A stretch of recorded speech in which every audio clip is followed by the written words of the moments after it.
Hi, everybody, and welcome to today's edition of the Spectral Geometry in the Cloud seminar. So today we have the pleasure of having Severin Schraven from Technical University of Munich, who will talk to us about two-sided Lieb-Thirring bounds. As usual, if you have questions during the talk, don't hesitate to unmute yourself and ask them, or otherwise ask them in the chat and we'll relay them to the speaker. And without further ado, Severin, the floor is yours. Thank you very much for the introduction, and also thank you very much for the invitation. So, as was said before, I'm going to talk about my joint work with Sven Bachmann and Richard Froese from my time when I was at the University of British Columbia. And it's mostly about some extensions of Lieb-Thirring bounds, and particularly we'll also see some lower bounds.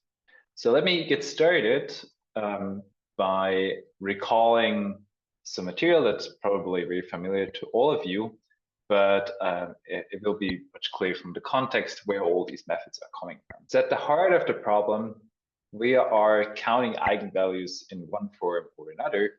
And one of the most famous eigenvalue counting scheme is due to Weil, where he was motivated by black body radiation, and the more formal setting of that would be take a compact subset of R2, look at the Dirichlet Laplacian on this, and then we all know that the spectrum of this is just consisting of eigenvalues going to infinity, and they also satisfy a certain asymptotics.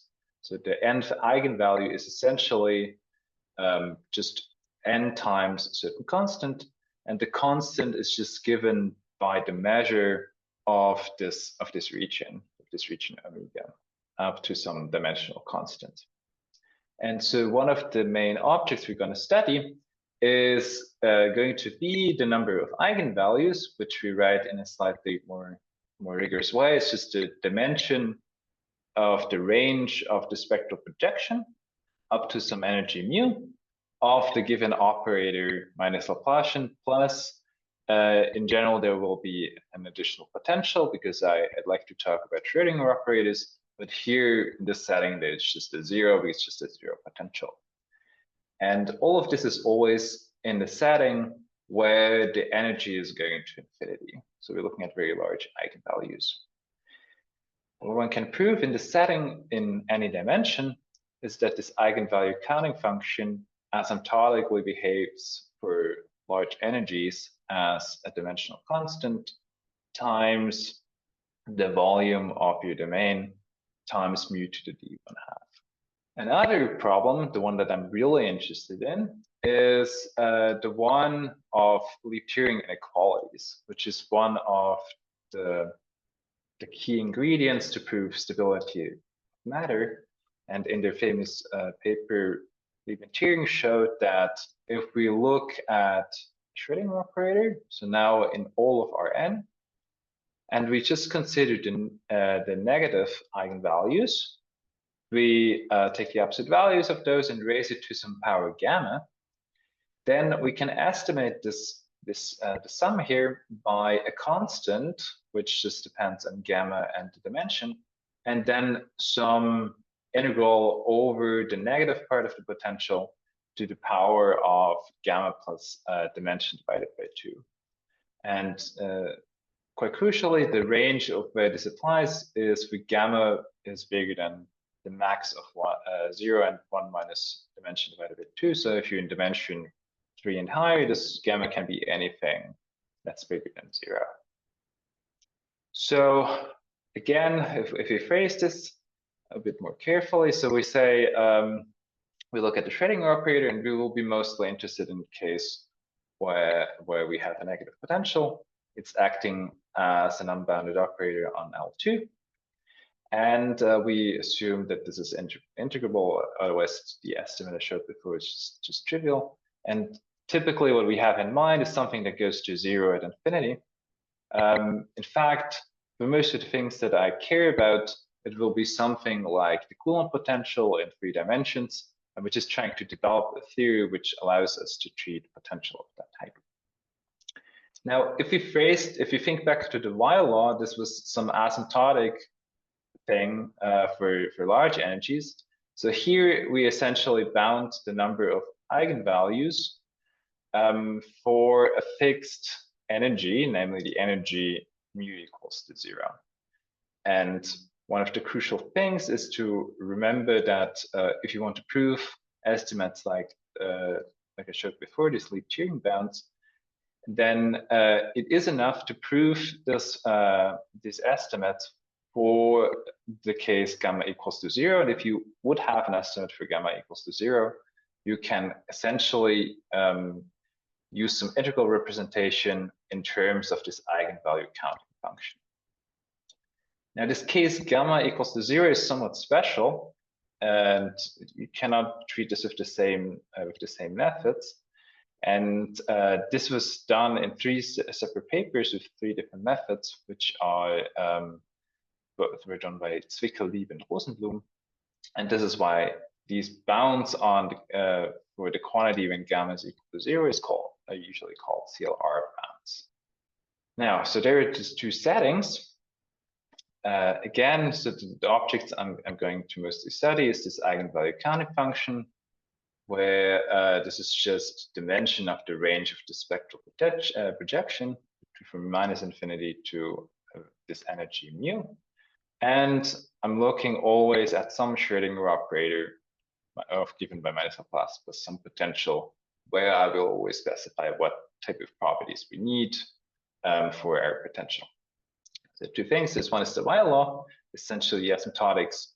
If in the classical case, you would have something where the potential goes to infinity at infinity, and the CLR inequalities where you have the potential which is essentially going to 0 at infinity and is bounded from below. From the way I'm going to prove these kind of things, there's a relation to previous works we used for the Weil law. That's why I'm mentioning all of this.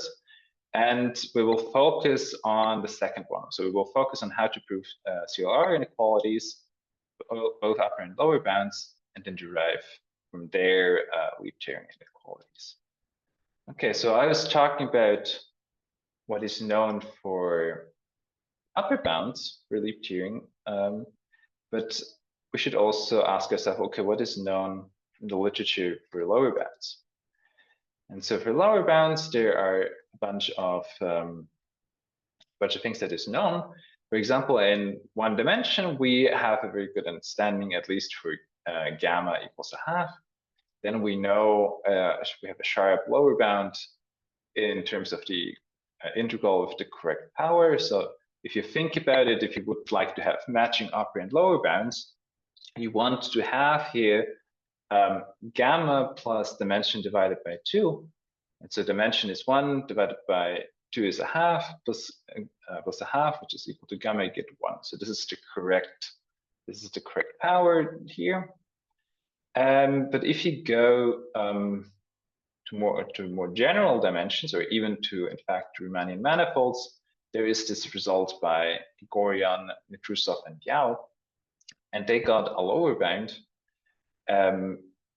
in terms of a modified, essentially, it's not quite an L1 norm, but essentially the P power that we have here is 1, independent of the dimension. And so this is a valid lower bound, but it's maybe not exactly the power that we were looking for. And there are much more results. I'm just mentioning a couple here. So, for example, Demanic, Gremling, and Safronov, they have results for lower bounds if we remove a ball. And I find quite interesting is that Molchanov showed that if you're in dimension 3 and higher, then you cannot have a lower bound of this form. So if you pick any function from R plus to R plus, then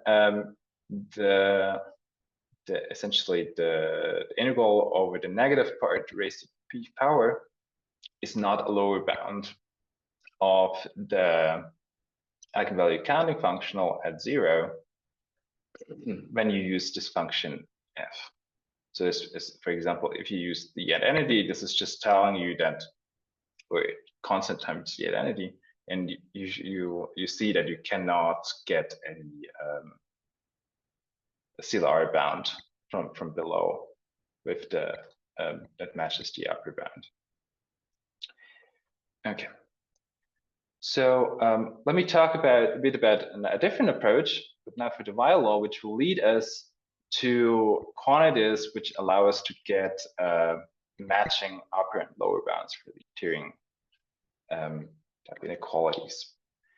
And the key idea for this approach, just due to Pfeffmann and Fong, is essentially you want to use the uncertainty principle, but in a slightly more quantitative way.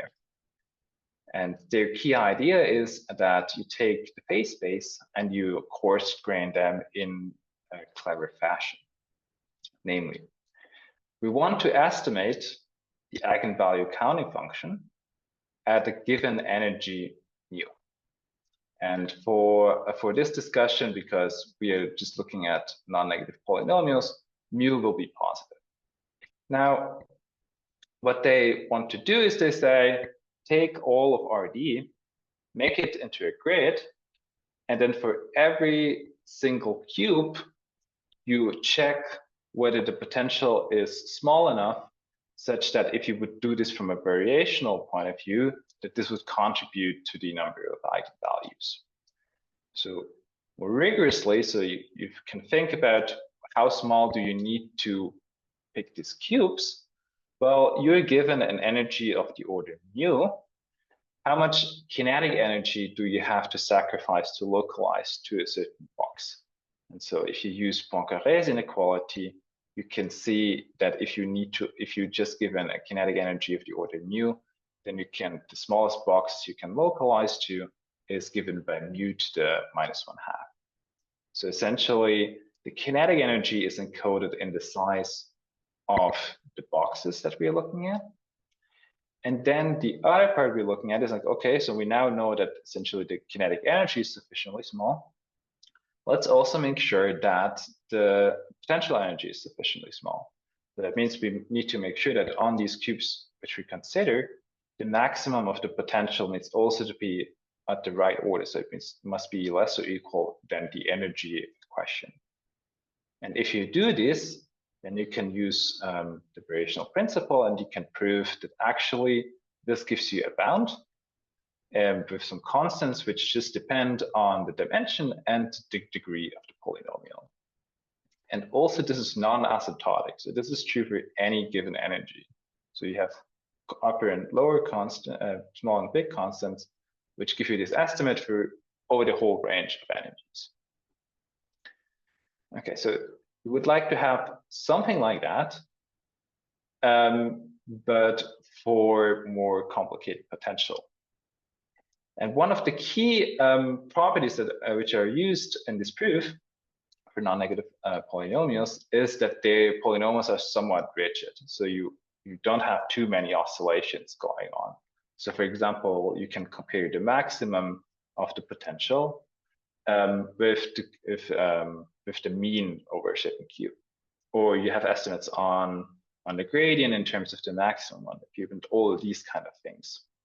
So let me maybe give one example where we can see how this whole thing works out and why this is so crucial. For example, so I said before that the Weil law holds true in quite big of generality if you would know that the potential goes to infinity at infinity. Now, if you consider a potential like this, like x squared times y squared, which was studied by Simon in the 80s, then this essentially goes to infinity except along the axis. And you know, so Simon proved this is a discrete spectrum. It has the smallest eigenvalue is bigger than 0, and he even got the correct asymptotics. Now, if you would use this essentially the intuition from the classical Weil law, then you would expect that this eigenvalue counting function would somehow be reflected by the sublevel set of your potential. In this case, you can see that this does not quite work out, because if you pick any positive energy, then you have the sublevel sets, which diverge logarithmically. So essentially every sublevel set of positive energy is equal to infinity. But because this is just discrete spectrum, this cannot correspond to this eigenvalue counting function. And you can see this from this picture. So what is going on? So you fix the size of the boxes, you make your grid, and then you just count the number of boxes which are completely contained in the sublevel set. And this cuts off all of these heavy tails here at infinity and yields the correct number, contributing to the number of eigenvalues below this energy. Okay, so all of this works out for polynomials, but of course you would like to do this for more general potentials.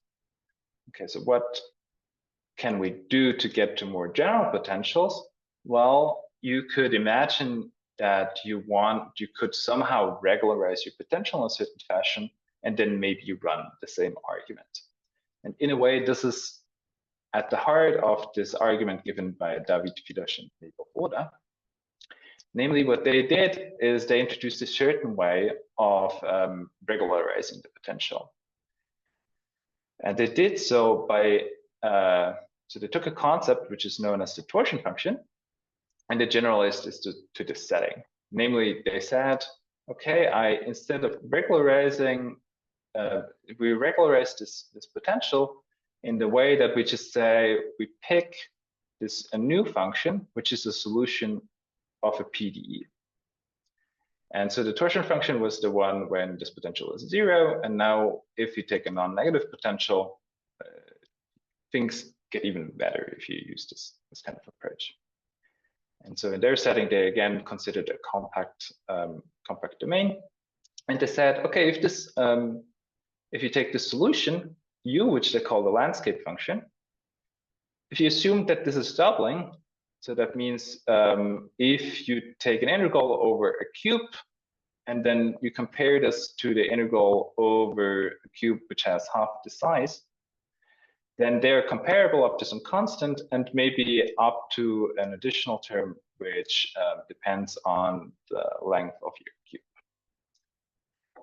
And so if you have this assumption, so if it's doubling and your potential is non-negative, then you have the same result as Pfefferman-Phong, except that you no longer look at the original potential, but you look at this, what they call the effective potential, which is given by 1 over U. So this is now a regularized potential, and there's still the same kind of estimate holds true as in the Pfefferman-Phong argument. And also here for this one, these constants here now depend essentially on the dimension and the Stalling constant here. So this was the two key assumptions here were that this is on a compact domain and that the potential is non-negative pointwise.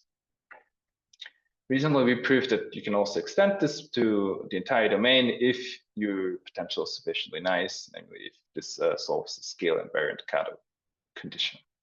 Okay, so what is now the goal? So I have now given you all the ingredients so I can state what I am interested in. Namely, I want to prove Lieb-Thirring bounds. So, okay, I want to do this in RD because this is the standard setting for Lieb-Thirring. And one of the things we need to overcome is we need to overcome the fact that we can no longer assume the potential to be pointwise non-negative, but we need to generalize to a setting where the Schrödinger operator is just bounded from below. This is one of the things, so we need to somehow get an existence theory for this. And then the other thing we need to improve on is that here we have this box counting thing. So if you remember, so this is just the number of cubes with the size given by this parameter here, and where this potential on the top right corner is less or equal than the energy which is written here. And so here in this Pfefferman-Phong estimate, this is given in terms of the original potential, and we need to replace this by the true sublevel set. So we need to go back to a sublevel set, like the intuition that we would have from physics. And if we want to have this, we can use the method that I mentioned before, namely, you can use the fact that that essentially everything can be phrased in terms of this eigenvalue counting function. So this is how you would get Lieb-Thirring bounds in terms of the landscape function. So the goal is really to take these Lieb-Thirring inequalities, but instead of having these integrals over v, we want to have integrals over 1 over u.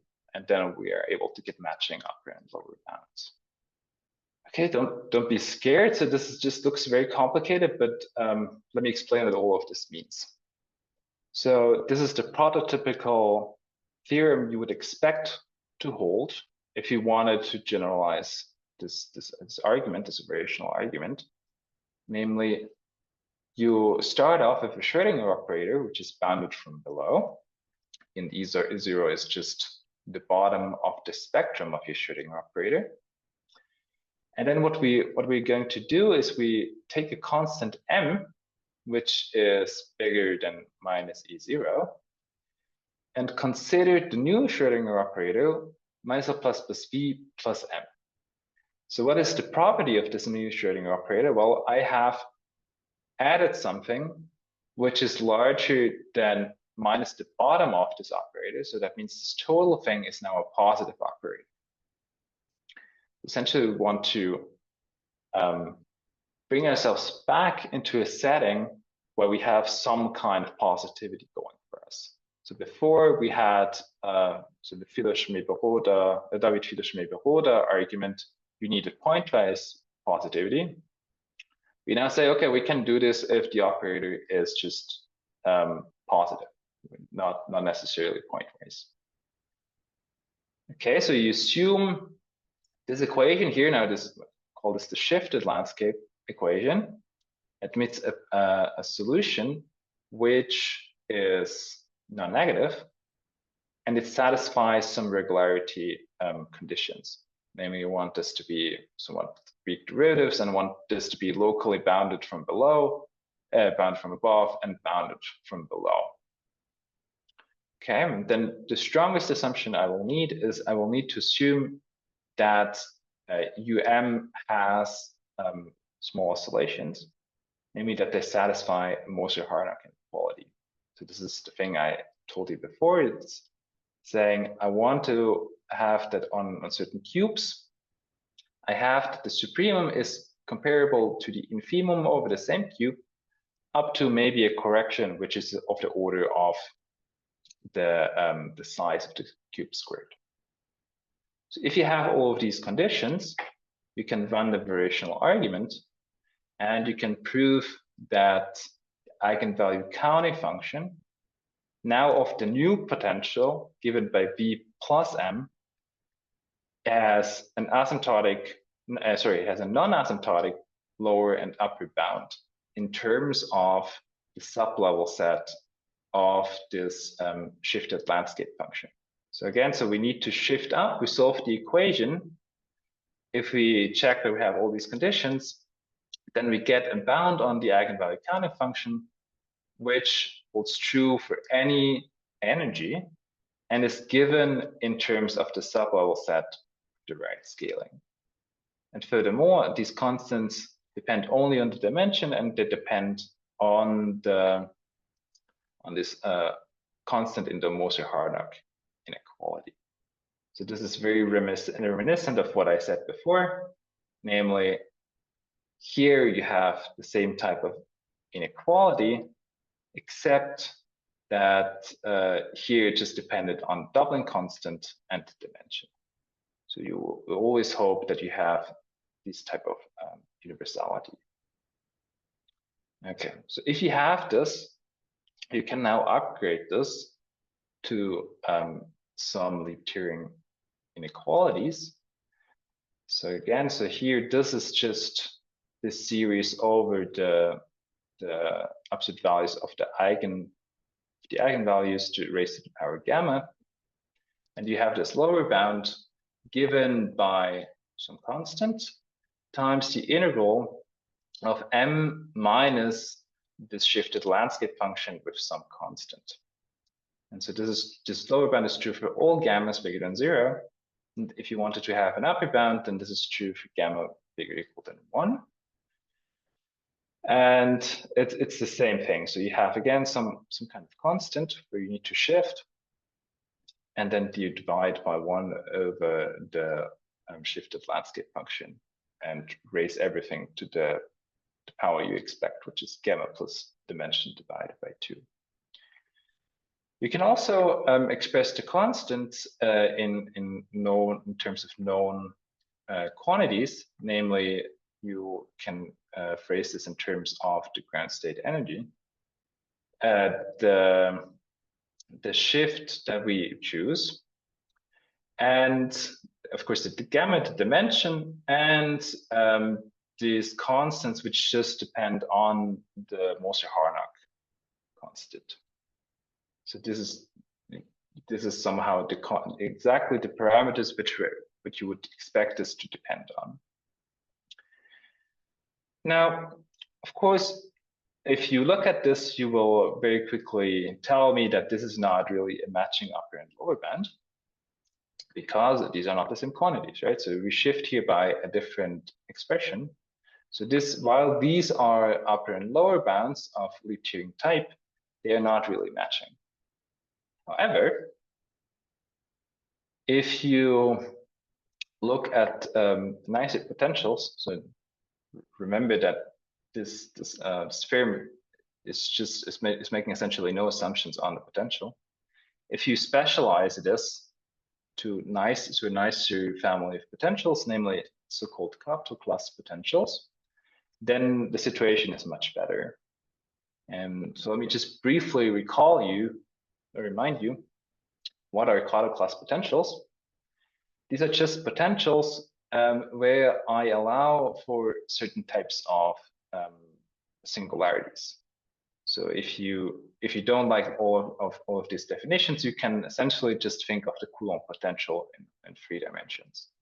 That's anyway the motivating example for us. So this is just saying if you're in dimension bigger or equal than 3, then you cannot have a true singular potential. However, it doesn't really matter this potential needs not to be in any LP. These are just essentially LP log conditions. Furthermore, what these potentials have going for them is that if you look at the Schrödinger operator, corresponding Schrödinger operator, this will always be bounded from below. So already one of the assumptions we have is satisfied, namely the corresponding Schrödinger operator is semi-bounded. In fact, it turns out that if you pick a Kato class potential and you pick any m which is bigger than the bottom of your spectrum, then all the assumptions of the previous theorem hold, and in fact even more is true. Namely, if you look at the shifted landscape function, then not only will it satisfy all the previous assumptions, but it also will be continuous, and it satisfies this much stronger version of Moser-Harnack. Namely, you can prove that the infimum is bounded from below, so away from 0, and the supremum is finite. So this quotient here is in fact is bounded away from 0 and it's bounded away from infinity. And we will call this constant am, and it will show up in our estimates later. So what can we prove? So again, it's the same logic as before. So the first thing we're always going to prove is you're going to prove box counting quantities, or you prove estimates of the eigenvalue counting function in terms of some box count using the variational principle. So if you just assume your potential to be Kato class, and you pick any parameter m which is bigger than minus the bottom of the spectrum, then you can now define this type of box counting. So this is the, so to speak, the natural function to consider. Namely, this is 1 over the shifted landscape, and you shift back. Okay, so why would I say that this is the correct quantity to consider?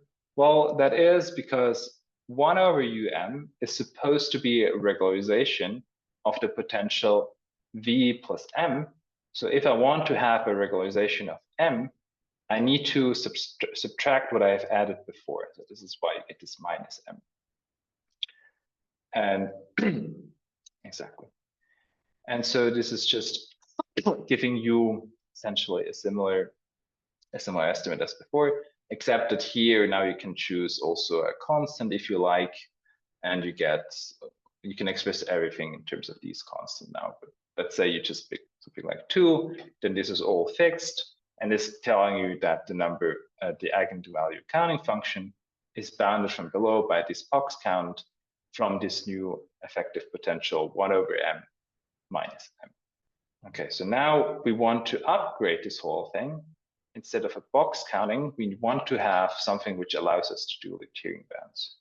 And in order to do so, you need something more. So you need an additional assumption.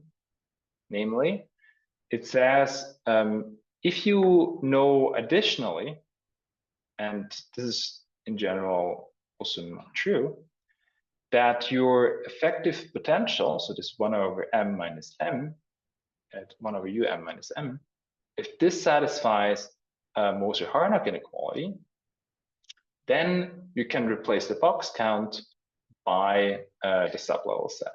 So it says, okay, if you know that you have a Moser-Harnack inequality, then the eigenvalue counting function is bounded from below by something that just depends on the measure of the sublevel set of this new effective potential, so this 1 over minus m, and some prefactor, which is mu to the d half, which is the correct power to have. So this is essentially giving us the right ingredient to prove a Lieb-Thirring lower bound for the Lieb-Thirring inequality of the right type, where we replace the v by 1 over minus m. Okay, so this will allow us to do the lower bound, and we can also prove the corresponding upper bound. Namely, and so here now comes the dimensional assumption, if you're in dimension bigger or equal than 3, we can get an upper bound of the eigenvalue counting function in terms of first of all, this is the standard Lieb-Thirring inequality, Lieb-Thirring as the CLR constant. So this type of bound holds true if we had a v instead of this effective potential. So this is the same standard constant. Then you have to multiply by this constants you get from the Moser-Harnack inequality of the original potential, this So remember, this is this thing here. This is just the supremum of divided by the infimum of which you can just view as a very strong Moser-Harnack inequality for this solution if you have a Kato class potential. And then here you have the corresponding effective potential again, where you would usually have the original potential. Okay, so these are the right ingredients to get a Moser-Harnack, to get the Lieb-Thirring bound, which are matching. So if you make the same assumptions as before, so that means, first of all, for the upper bound, you want to have that you're in dimension bigger or equal than 3. And for the lower bound, you want to assume that you have that the 1 over minus m satisfies Harnack inequality. Then you get this Lieb-Thirring bounds in terms of the effective potential 1 over minus m with the correct exponents gamma plus d divided by 2. And this holds also true for the correct range of parameters. So this should now hold for gamma bigger than 0 because we're in dimension bigger than 3. And all of these constants can be computed explicitly. So this is the standard Lieb-Thirring constants depending just on gamma and dimension. This is the one I told you before. This is the Harnack inequality for And here, this for this lower bound, because we had to assume that we have a Harnack inequality for 1 over minus m, it should not surprise you too much that here also this Harnack constant shows up. And all of this scales with gamma and dimension. So you get dependence on the powers of gamma, you get dependence on d, and you get dependence on the Harner constant, as you would expect. Okay, so this whole thing is telling you can get matching Lieb-Thirring bounds if you replace the potential by this effective potential from this shifted landscape function. So the question is, what else is this thing good for? And while these inequalities are good, they can even in this landscape function can even give you even more information. Namely, you can also recover the asymptotics at the bottom of the spectrum, at the bottom of the essential spectrum for certain types of potentials. Namely, if you look at inverse power laws, which in particular includes the Coulomb potential in dimension 3, you can do the same construction as before. So you construct your new effective potential, and you can look at what happens if you let the energy approach 0 from the left. So you know that this is the bottom of the essential spectrum, so you would expect this to blow up. And in fact, that's what's happening. And you get even the correct rate of which this is blowing up. So this is of course already known if you would write the potential here instead of the effective potential. And you get the same constant in front as you get from the classic asymptotics. And furthermore, you can even say the asymptotics is really the same if you would replace the potential by the effective potential on the level of operators, at least for the asymptotics. So this is saying the eigenvalue counting function of minus Laplace plus b is given by the asymptotics of this integral. And it's also the same asymptotics as if I would look at the Schrödinger operator given by minus Laplace plus the effective potential 1 over um minus m. So why is that?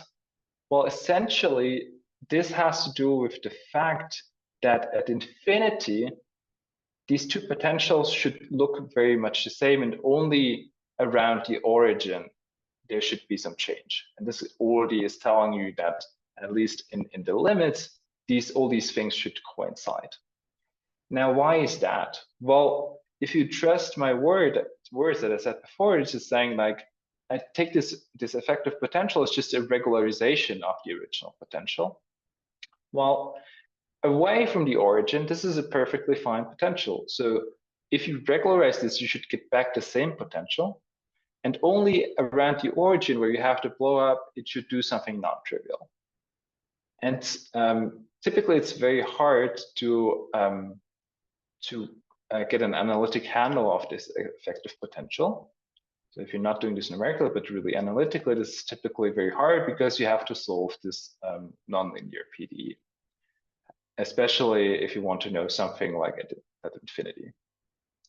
In this case, however, we can give the asymptotics at infinity and gives you exactly the thing I told you before. So if you take this effective potential, then away from 0, so if you go to infinity, you get back the potential, original potential, up to an error which doesn't make any difference for the asymptotics close to the essential spectrum. So you get matching Lieb-Thirring bounds. You can say something for the asymptotics at the bottom of the essential spectrum. And the next thing is you can also say something about the bottom of the spectrum,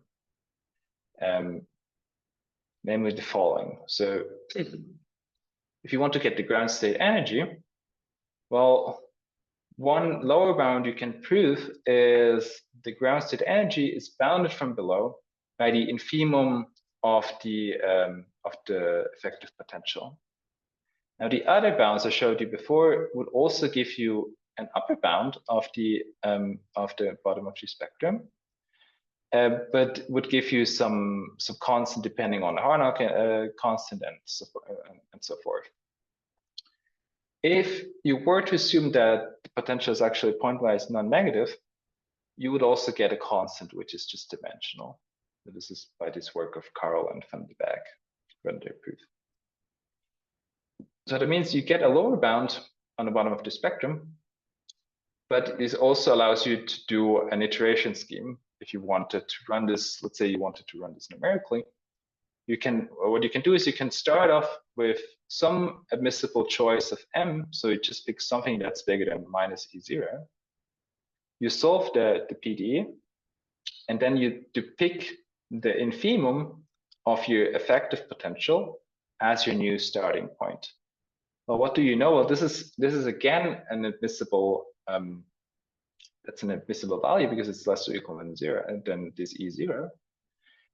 And furthermore, it is closer to the ground state energy because this this term here, this 1 over um, is positive.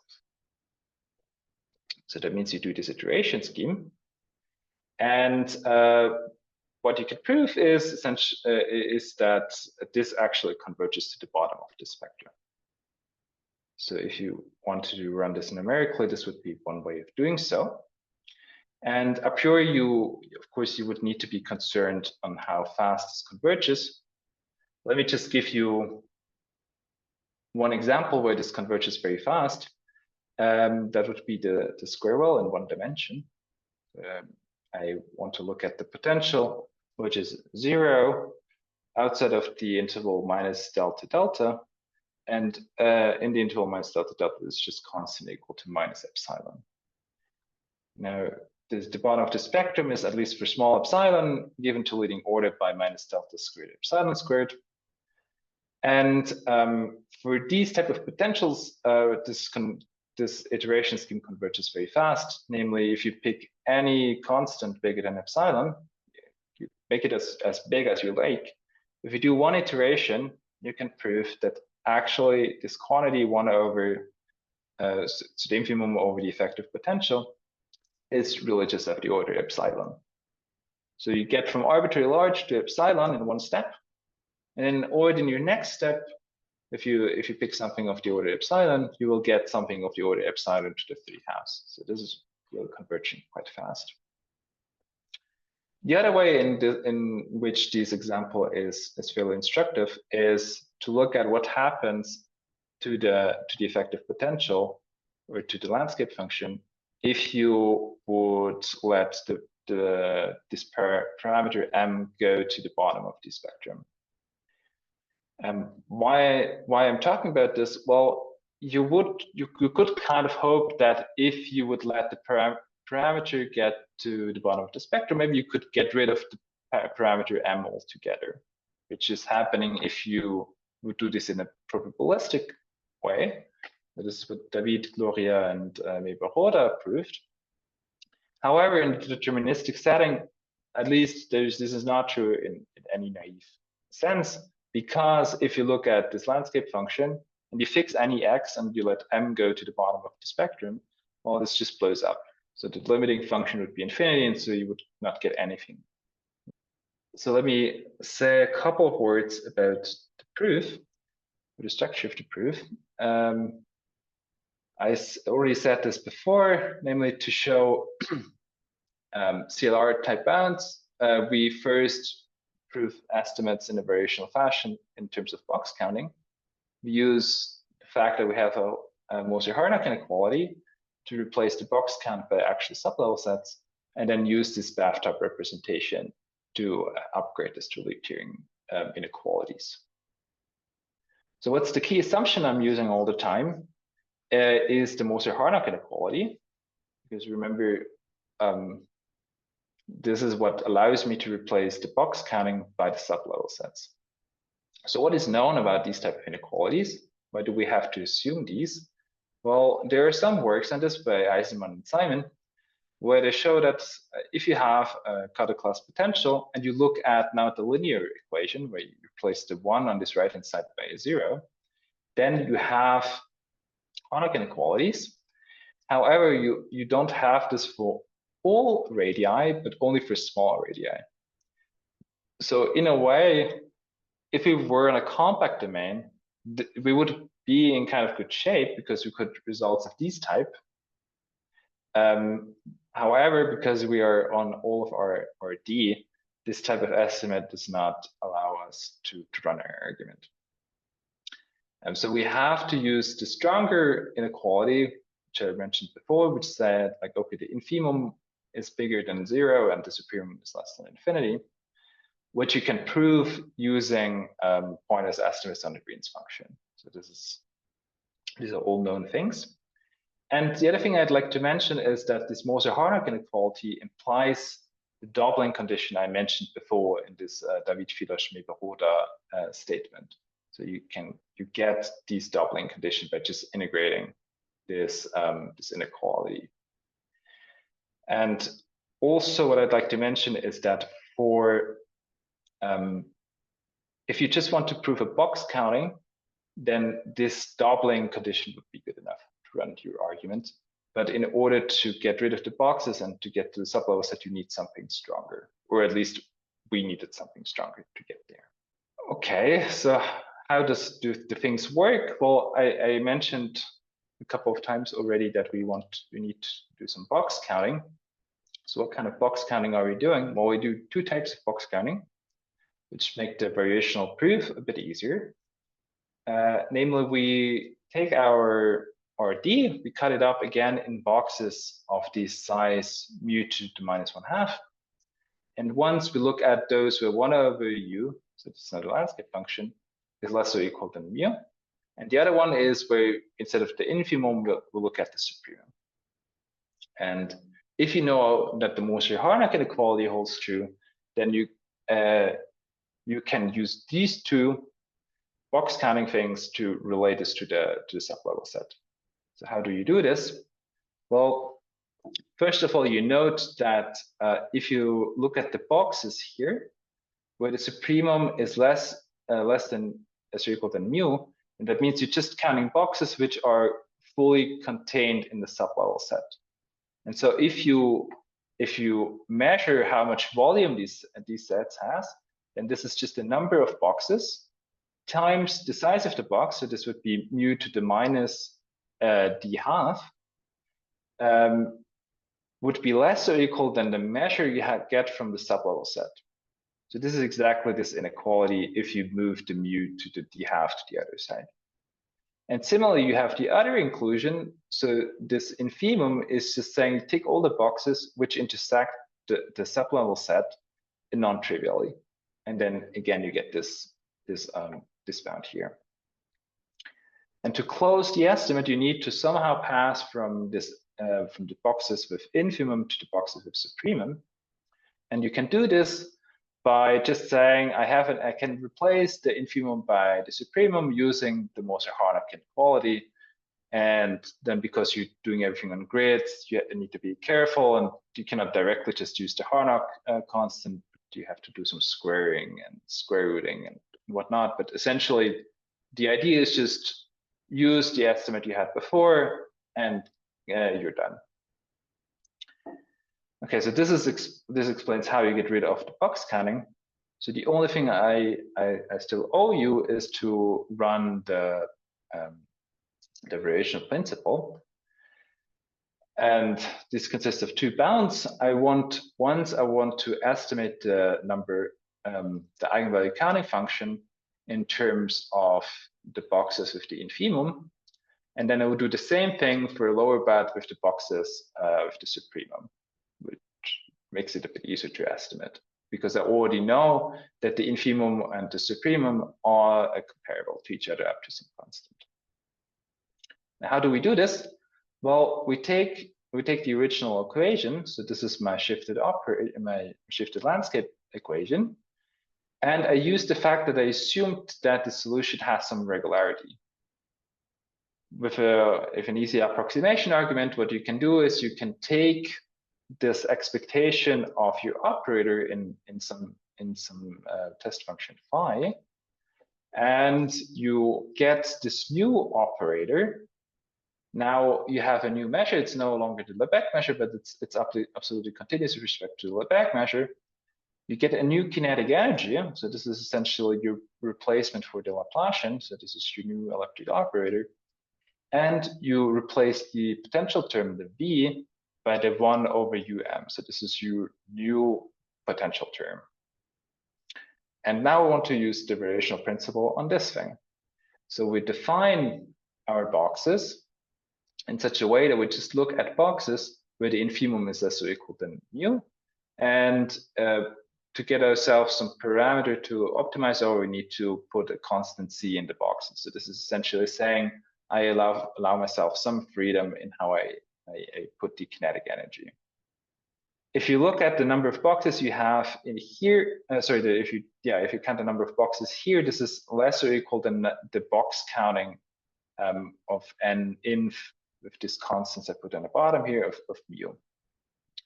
And so that means once I find a suitable space which has this dimension, I'm good to go.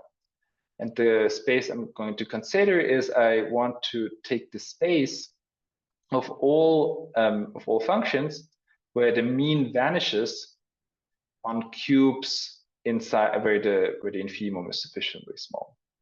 And so you notice that the space here has codimension given by this one. And so in particular, if you prove a lower bound for functions in here of this expression, then you get an upper bound on the number of eigenvalues. Now, how do you do this? Well, you take this expression here and you split this into boxes.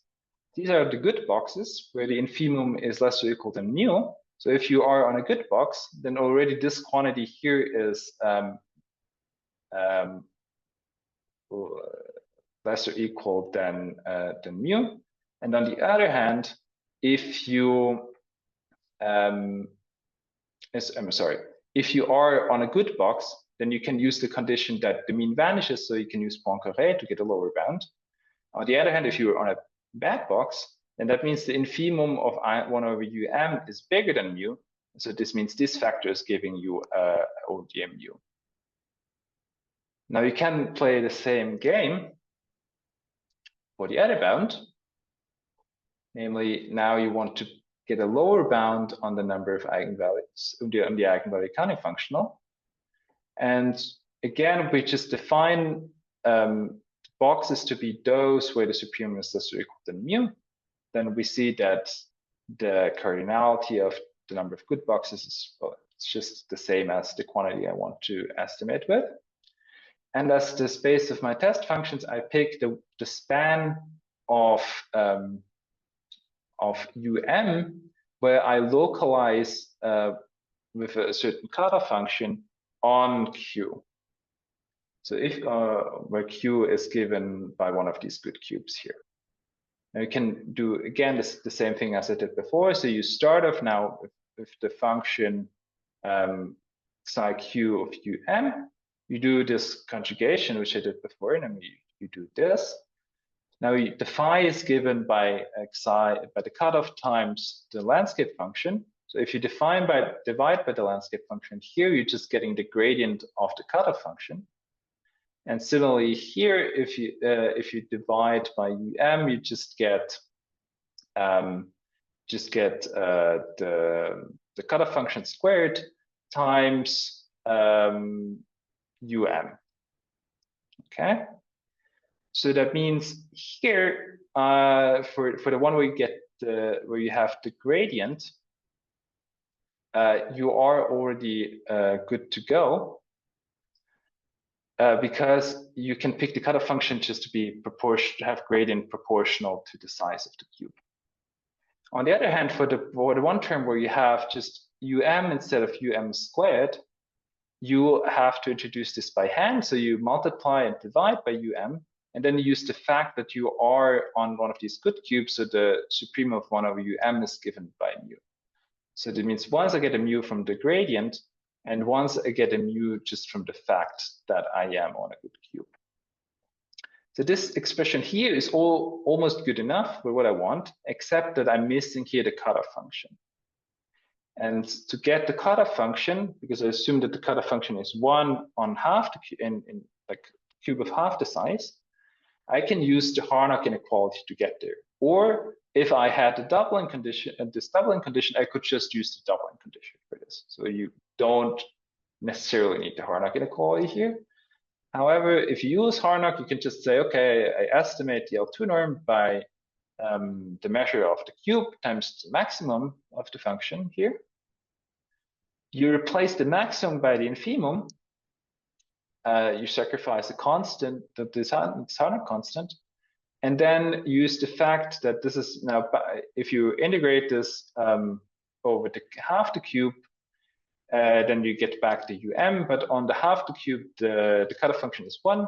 And then if you extend it, then it just gets bigger. So you get exactly the right quantity here. And if you collect all of these estimates, you can get even a nice form of the constant that we have here.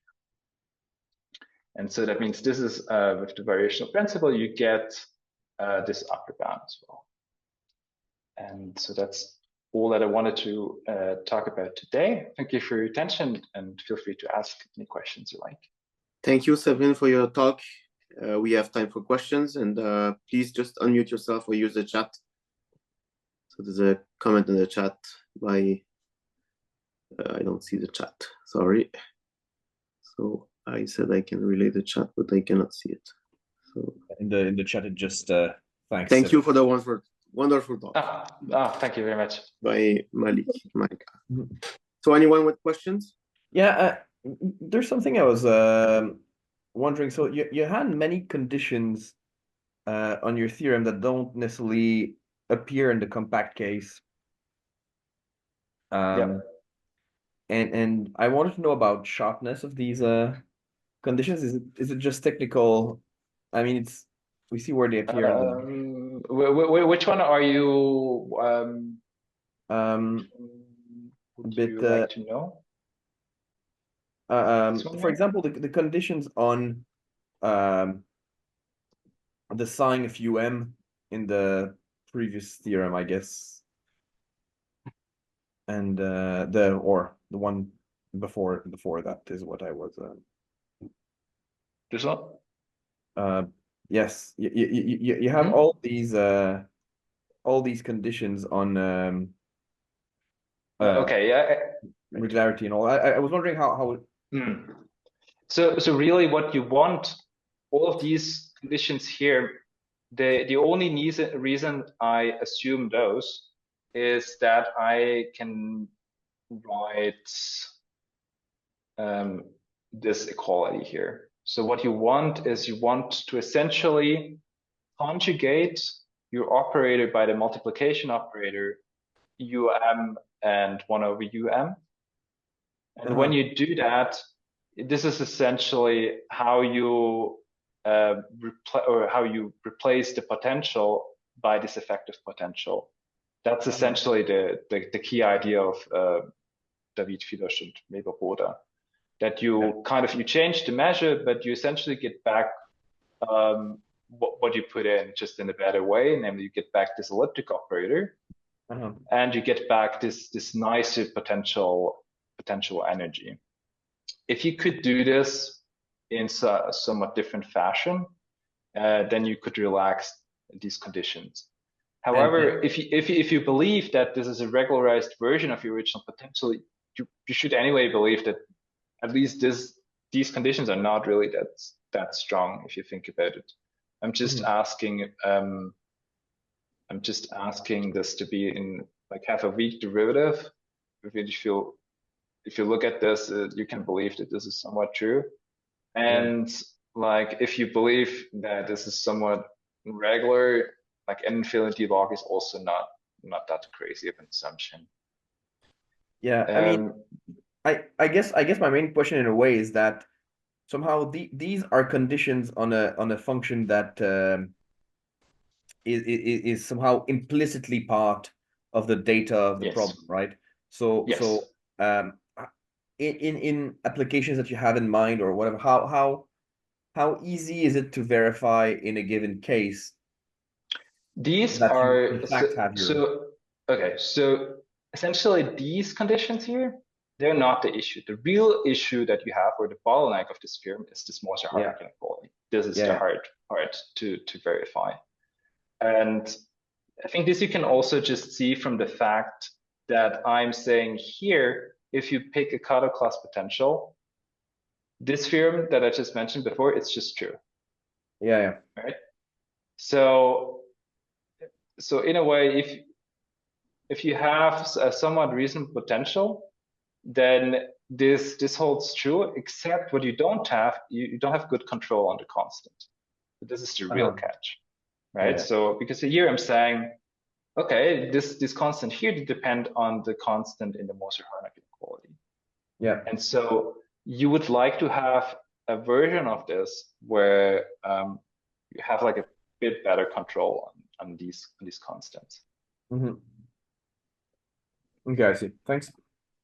Thank you, Jean. Thank you, Severin. Anyone else wants to ask something or comment on something? Ask some question. Go ahead. Thanks, Alexander. My question is about slide 9. What about D on the constant CD? Is it a bounded domain or this one here? About D in the inequality? The constant. Oh, is this one? Yes. Yeah, this is a constant, yeah. About D, is it a domain or not? Oh, the D stands just for doubling. This is, they call this constant CD because doubling. It's the doubling constant. Yeah. Okay. So the first on domain of the bounded. Okay. No, the problem again here is that this is just a function which is implicitly defined. So you cannot really. It's very hard to have an analytic handle on how big this constant will be, just depending on your domain and your potential. And so in a way, this constant will depend on your potential. It might depend on your domain. But if you just assume that you have an inequality of this type, then you will see the only relevant feature essentially of the solution will be this doubling constant.